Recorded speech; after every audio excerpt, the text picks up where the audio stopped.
meron pong mga nagaganap na mga digmaan sa ating mga puso't kaisipan. In Romans chapter 7, 22 to 23, sa kaibuturan ng aking puso, ako'y nalulugod sa kautusan ng Diyos.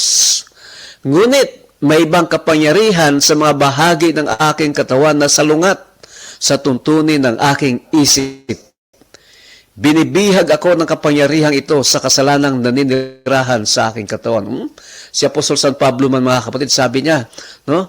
Nararanasan at nararamdaman ko rin sa aking sarili yung digmaan. Yan, mga kapatid. Kaya nga po, ayaw ng kaaway na i-kontrolin natin ang ating mga isipan. Gusto niyang kontrolin ang ating mga kaisipan, kaya nagkakaroon po ng digmaan sa atin pong mga isipan. And then, kaya nga po, sabi sa atin yung James chapter 1, verses 14 to 15, but each one is tempted when is drawn away by his own desire and enticed. Then, when desire has conceived, it gives birth to sin, and sin, when it is full grown, brings forth to death. Okay?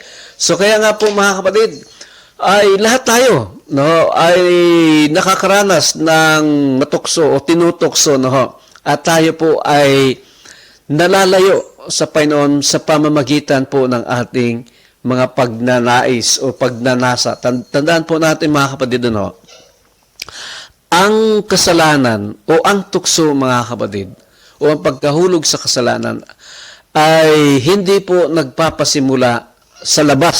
Tandaan natin yan.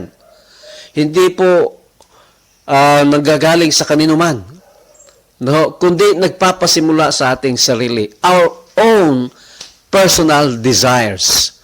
Kapag meron po tayong pagnanasa, mga kapatid, sa anumang bagay, no, ay doon tayo tutuksohin ng kaaway. Let's say, for example, ako po ay meron pagnanasa na kumain ng chocolate or ng ice cream.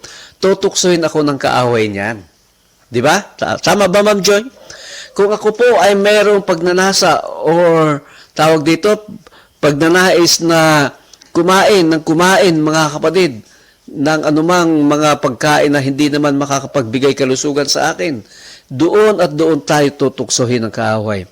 Kung meron po tayo mga pagnanasa o pagnanais, mga kapatid, no, laban sa ating kapwa, doon po tayo tutuksohin ng kaaway. Tandaan po natin, no, ang atin po mga personal desire ay dyan po tayo nahuhulog sa kasalanan.